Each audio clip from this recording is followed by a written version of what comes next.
podcasters and creatives to the World Builders Tavern. Today we are talking about the Studio Ghibli movie, Princess Mononoke, so consider yourself spoiler warned if you have not yet seen this film. With that, grab an ale, zero proof always available, and pull up a chair. I'm Emma, your friendly barkeep, along with Allison. Hello! And Christiana. Hi! And we are so happy to have you here. Cheers! Cheers! Cheers! I have always said Ghibli, and now I'm second guessing myself. I specifically looked it up, and there doesn't seem to be a consensus on how to pronounce it because it's an Italian word, but it's been adopted by a Japanese studio, so they say it differently than they would if it was like, Italian. And then if you're English and you're trying to pronounce it, so it's just like there's no correct way, really. It's like a GIF or GIF. Just do whatever you feel like. So I'm gonna say Ghibli, but if you want to say Ghibli, or if you speak Japanese and can pronounce it in Japanese, or if you speak Italian and can pronounce it the way it is in Italian, go for it. Cool. But yes, so as I said in the description, Princess Mononoke is a Studio Ghibli film. You may well be familiar with this already, but if you are not, Studio Ghibli is a Japanese anime studio. Princess Mononoke was actually one of their first really big films, which is very cool. And this film is set in historic Japan. The movie opens with a village being attacked by a demon in the shape of a boar. The prince of the village is injured when he's defending from this demon, and his wound is found to be cursed because it has come in contact with the demon. The village wise woman discovers that a ball of iron lodged in the boar is what corrupted the forest spirit and turned it into this demonic force. She tells the prince that he has to travel to the west to break the curse and save the land, and he is actually banished from the village because of his curse. So sad. It's so sad. He journeys to Iron Town, a village that is also in conflict with spirits, and in fact, in more direct conflict. They have been clear-cutting the forest in order to make way to mine iron, and this has, of course, angered the forest spirits. The prince meets the titular Princess Mononoke, a human who has been raised by wolf spirits, and he gets swept into the conflict between humans and spirits, trying to broker peace between them. It's interesting, she's only called Mononoke like once in the entire film, because her actual name is San. Yes. So I'm like, why did that? I don't know. It's interesting. When I was looking this film up, interestingly, one of the founders of Studio Ghibli wanted to go with the Princess Mononoke title, and the other one wanted to call it something else. It was like the Legend of Ashitaka, which is the name of the prince, which I think would have made more sense because it really is more about him. It's kind of like the Legend of Zelda, and then that's exactly what my husband said when I was watching it, and he was like, "Oh, so its name is like Legend of Zelda," and I'm like, "Yep."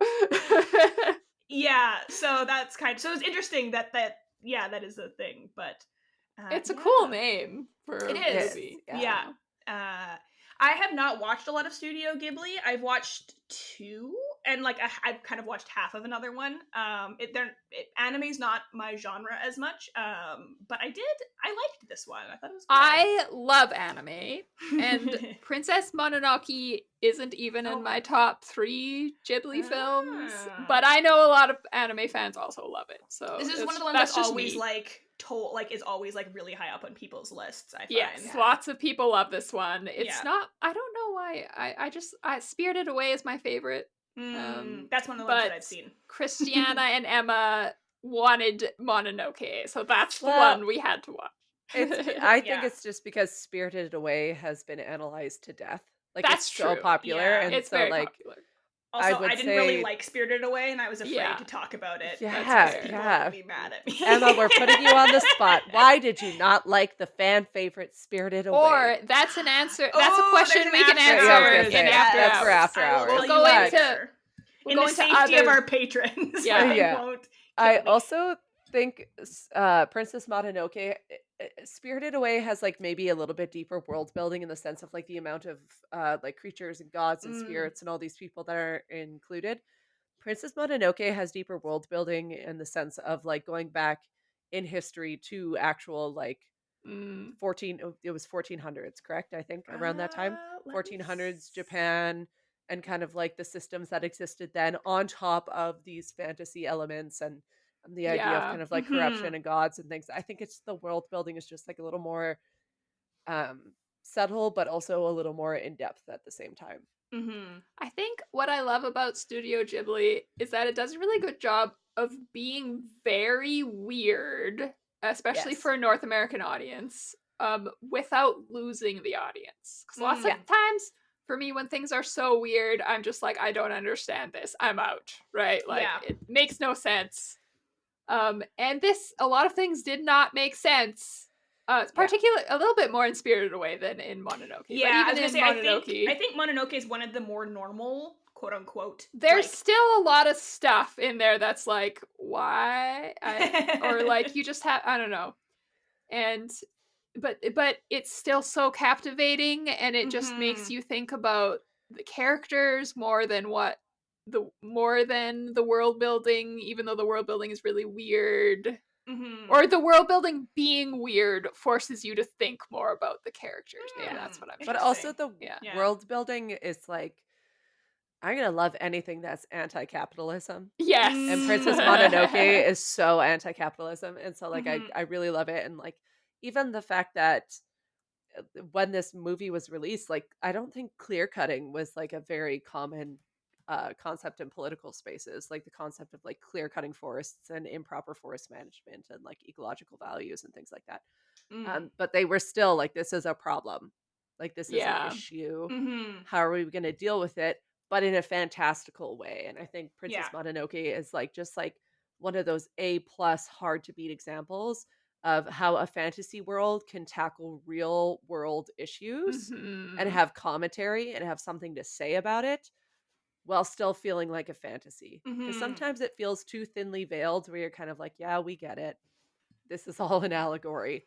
This still feels like very much its own world and very much its own reality and its own story, but very easily applicable to what's happening in the real world today. Mhm. It's also very obvious what the movie is saying about the Yes. ecological themes. At the same time, they don't shove morals down your Yeah. throat. Like, you're still encouraged to be really thoughtful, and like what's her name? Or The the like Lady Eboshi is mm. such an interesting character, and Mhm. you can see why she's doing what she's doing. Like, she's doing good stuff. She's Yeah. trying to protect like women and lepers and give them Yeah. jobs Yeah. and support She's people the and keep leader them of safe. Iron Town for anybody who hasn't Yeah. seen the Yes. film. Yeah. But she's also ruining the forest and wants to Yes. kill the forest spirit. And so it's Yeah. like these gray areas Mhm. that force you to really think about these Yeah. things. It's definitely one of those, like, it also was giving, it's a little bit less, I think, black and white than like the Ent and Saruman in Yeah. Yes. Lord of the Yeah. Rings. I feel like that is even a little bit more heavy-handed of like, no, this is absolutely bad. I think Princess Mononoke makes a little bit more gray, but it's definitely Mhm. that like environment versus industry theme that I think is really Yeah. powerful. And But I think yeah. it's also like I feel like it doesn't come away with like one specific moral aside from like be mindful of the communities that you're in, but Yeah. in Mhm. both aspects, right? Like I think that's why this one is so interesting to me, is because like, Mhm. yeah, the lady is just doing what's best for her people, the people directly in front of her, Mhm. right? And And that's also, at the detriment of the forest, and that's a bad thing, but it doesn't necessarily mean she is 100% evil. I want to kill the yeah. forest spirit Yeah. just for the sake of killing the forest spirit. She's like, I'm trying to take care of people. I'm trying to do my own thing. Yeah. Right? And like I think they do it. That's what I mean when I say I think it's like it's really interesting. It's genuinely very interesting for its kind of commentary, because you're right. None of it is directly in your face It's about it. Mhm. also interesting that Ashitaka does not take a side. Like, Ooh. I would Mm. kind of expect him to take the forest side and try and kill Lady Yeah. Eboshi, But the movie instead has him constantly being like, "Can't we live in peace with each Exactly. other? Mhm. Yeah. Can't we Yeah. be at peace?" And Yeah. everyone hates him for it, which Yeah. is really neat. And even the ending is left kind of ambiguous. Like, they're kind of left at a point where it's like, okay, maybe we can come together and like negotiate, but there's not really like neither side like is vanquished, neither like Yeah. Yeah. captain is killed. It's just kind of like, okay, now we have space and maybe we can come together and talk, but like there's no victory for anybody Which Mhm. I really. think is like the subtle message of like we need to understand that these things operate together, right? Like Mhm. humanity exists, society exists. We need to find a way to do that in equilibrium Yeah. and with peace within the natural environment around us. And like Yeah. it's about balance in all things. And I Yeah, and really that there like the aren't that yeah. winners. Like, Yeah, there's no winner. really, it's We're all just trying all to we're all survive. I mean, Yeah. in this case, they were almost all losers because Yeah. they so many people died and spirits died fighting this Yeah. battle, and then nothing really resolved afterwards. Yeah. Yeah. But that's also like realistic though too, Yes, right? Mhm. exactly. Like I think that's why I love it so much Yeah. is because it like unfortunately that's the way the world is often. Uh-huh. So Mhm. Yeah. Since we've already brought it up a little bit, I wanted to talk about the three-dimensional characters, especially particularly Lady Eboshi, because I think Mm. that she is so well done, and especially because she's a villain, and especially because she is a female character, both of which are characters that often are just made very two-dimensional, and Mhm. she was almost the most three-dimensional character, like even more so than I think like so, yeah. any of our yeah. protagonists, Yeah. because yeah, she's the head of the, Iron Town, which is decimating the forest, so you could expect, oh well, she's just evil, but she's not. She's seen to be caring for the women like in the town. It's said that she's gone to the cities and collected women who worked in brothels and like given them an opportunity to come do different work here if they want, and the women all seem to be very excited about that. She also cares for lepers, and those things also seem really good, but then there's also like a twist to that where it's like, yes, she's helping them, but also she's making the lepers work for her, and they work really long Yeah. hours. The women work for her, they work really long hard jobs, and they say, well, it's better than working in the brothel, but it's like, Yeah. is Is exploiting it? somebody by Yeah. giving them a slightly better job than they Yeah. had before, like, so They there's just like, said it's like something depth like on depth. the woman said that their shifts were 4 days long or something, and I'm Yeah. like without sleep, or like Uh-huh. how does that work? I don't know. Yeah, exactly. So it's like, But it's is also she? interesting that we have this invisible force that we never actually see in Lord Asano, who is this samurai landlord who wants to conquer Irontown. Mm-hmm. And so he's oppressing Lady Eboshi, which also makes her more three-dimensional because she's not just this It's evil, all-powerful always character. goes Yeah. down to the landlords being evil, hey? Yes. Yeah. Land space lord, not landlord. They're related. Yeah. Yeah, same Lord of same the different. land.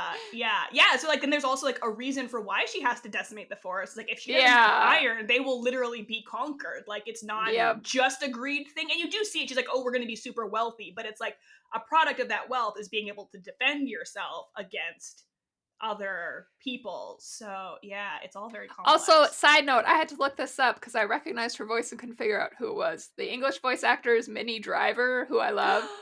So that was Really? really fun.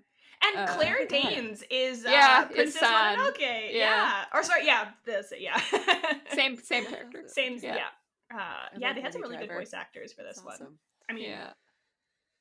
yeah. They usually do in They usually, yeah, I was gonna say, like, not yeah. just for this one, but like they definitely the cast were. Which also I also really loved the use of sound in this film.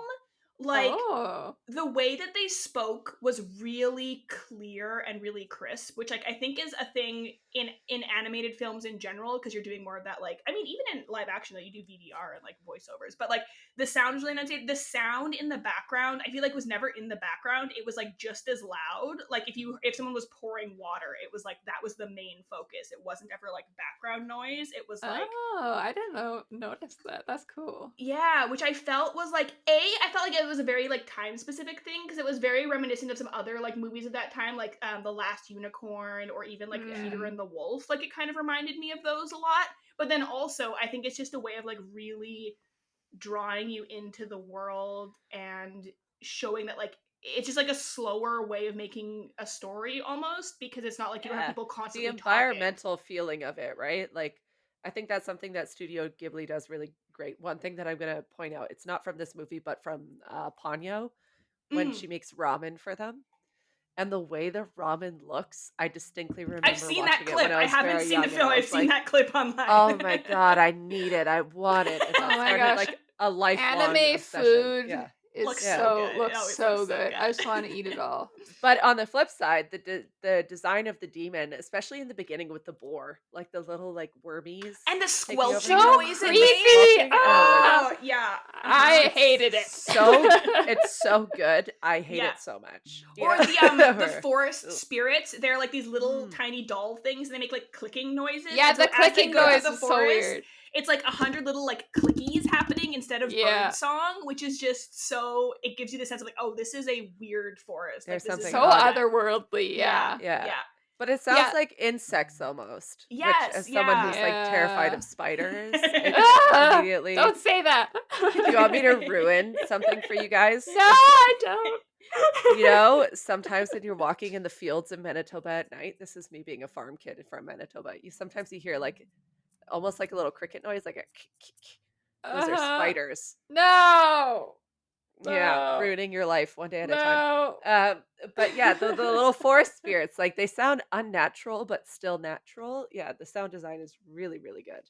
Okay, Yeah. speaking of something else creepy, I want to ask your opinion on this. So there's the forest spirit that everyone's trying to kill in this movie, also called the Night Walker. You catch a glimpse of it at first, and it's like this beautiful, majestic deer creature with giant horns and stuff. And then it looks at Ashitaka at one point, and it's got this human face, and it creeps me out so much. And it really It's very was like unsettling. a juxtaposition of, I want this creature to be good and majestic and beautiful, and it wasn't, which made me automatically think, is this creature actually good? And then I wasn't sure. What did you think of that? I feel like it was a representation of the impacts of humans on the forest, right? Oh. Like if the forest, and this is also just me being like a little woo woo and full of shit. Um, but it's like if this is the forest spirit, would it not be impacted by the actions that are happening in the forest? So maybe at first it's all natural and all very non-human and elegant and all these wonderful things are happening, but that it's being affected. The spirit would be affected by the actions in the forest, and it turns That's around and it has interesting. that kind of human face. But we That don't kind of know like, for yeah. sure, because we don't know what it No. looked like before the humans were Yeah, there. exactly. That's the way I kind of interpreted it. Yeah. Watching it back now as an adult who does too much media analysis, I was like, there's something deeper. But yeah, I think it's kind of like that I don't want to say scarring, but like in a sense, like that kind of being shaped by the environment that it's becoming.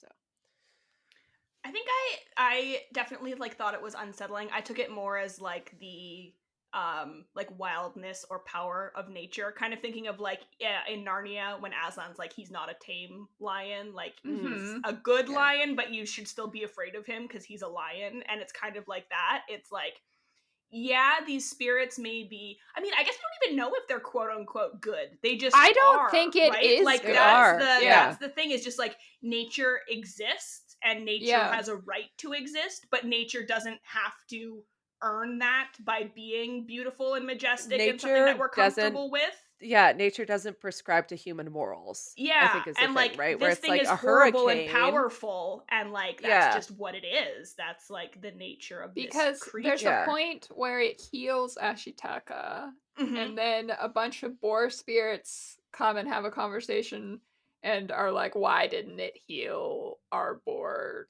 friend who died? And why is it? And there's just no answer. Like, you never get an answer to that. You don't know why it killed I think someone and that's healed like a another very one. conscious thing because that's what nature is Yeah, like, right? exactly. Like there's no rhyme or reason for it, but there is like a scientific explanation as to why a tornado happens. Yeah. But the tornado is not choosing its path. Yeah. You know like, what I mean? Like it's nature happens. At the end, it kills the giant wolf, Moro, the wolf goddess, and the giant boar, the white boar. It, like, kind of in a peaceful death, but it's like it seems like it had the power to revive them and heal them, but it kills them instead. Yeah. So, like, why? We don't know. Yeah. I mean, and it was said to be the god of life and death, right? Yeah. So it's also that thing of like, humans, and we've talked about this on the podcast before, but humans are really uncomfortable with death, but nature isn't. Like, life and death are both part of nature, and like death is just as important and just as good for nature as life is, and so death isn't necessarily a bad thing in the ecosystem.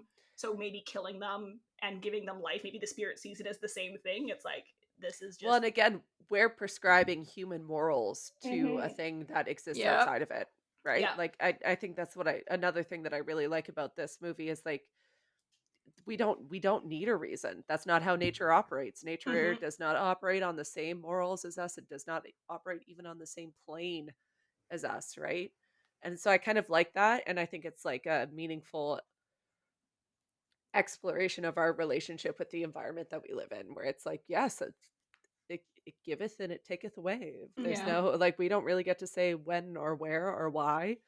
So Ali, I know that you had some thoughts about the society and culture that were shown in the movie. Did you want to talk to us about that? Yes, I liked how this world felt real because of just the little things that Ashitaka encounters.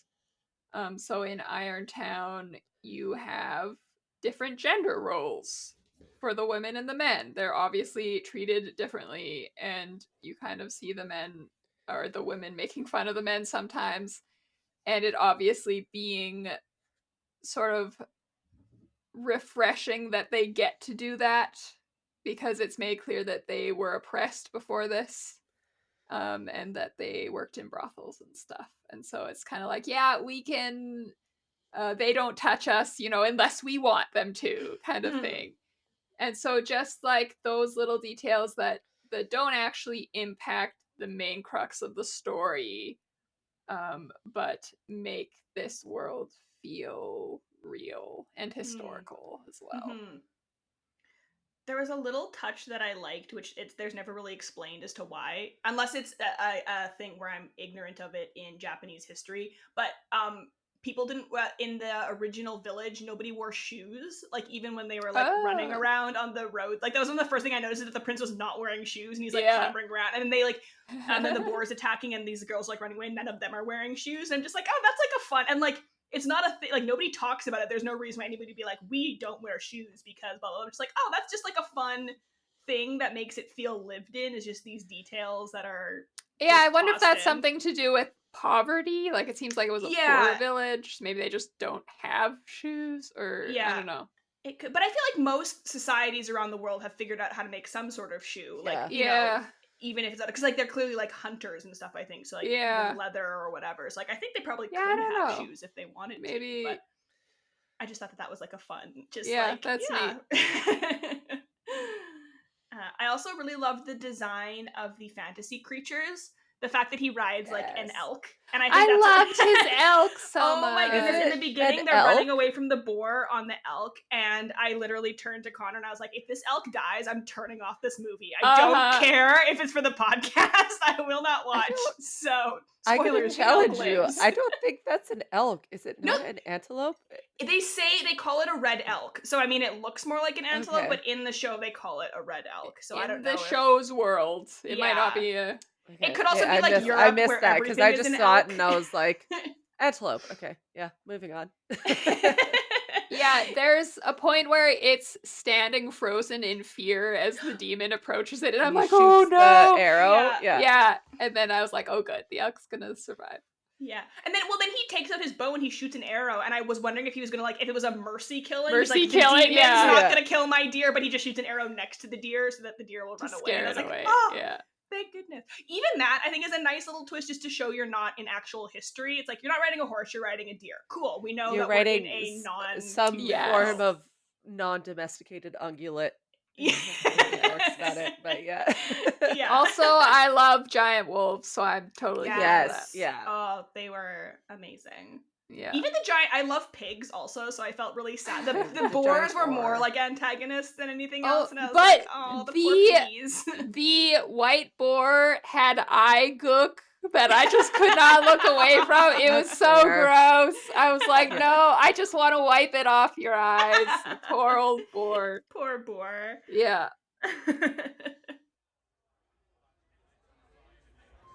Hey, world builders, it's Christiana. Did you know that the World Builders Tavern has a Patreon? True story.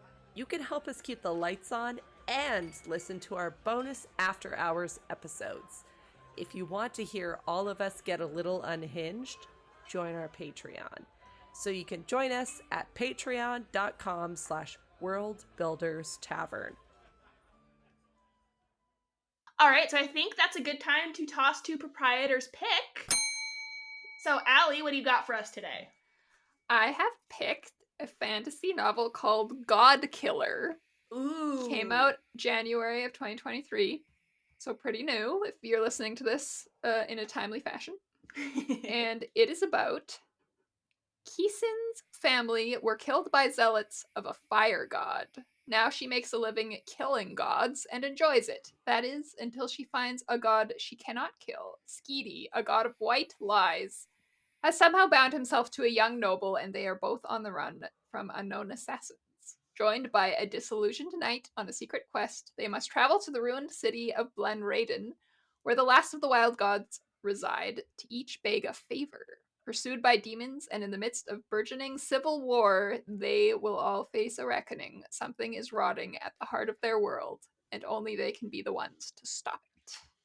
That sounds really cool. I love the idea of a god of white lies. Me too! Immediately when I read that, I was like, cool. I'm imagining like sort of a low-key trickster, humorous kind of, Yeah, but I don't know. where it's I have like, no idea. It's not really a lie. Yeah. Is it really gonna hurt anyone? Kind of thing. Yeah, I love that. I love pantheons of gods where it's kind of like Greek gods, where it's like they're much more human, which is what this sounds like because you can like kill It them and stuff does. like that. Yeah. That's always like a fun twist on like deities. So Yeah. very So if you cool. like the god aspect, the war, the killing gods part of Princess Mononoke, and the demons, you might like God Killer. Any Very kind of cool.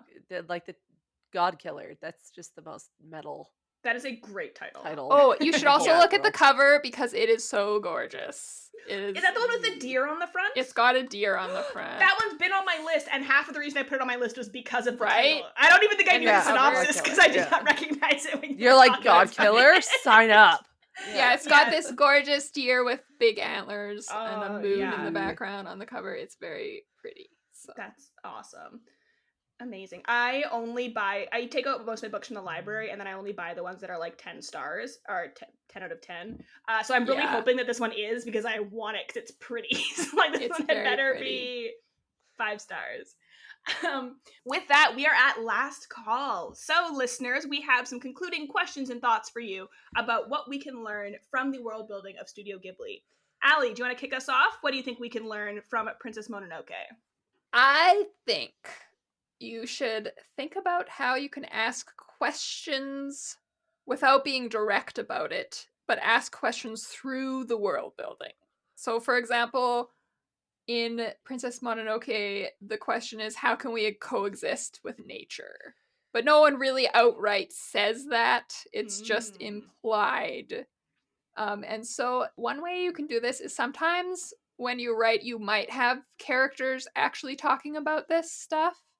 And you can think, okay, this is a really obvious conversation. Maybe I could take that out and just have the theme coming through the world building instead. Very good. Yeah. I feel like mine's kind of connected. Ooh. And it's good.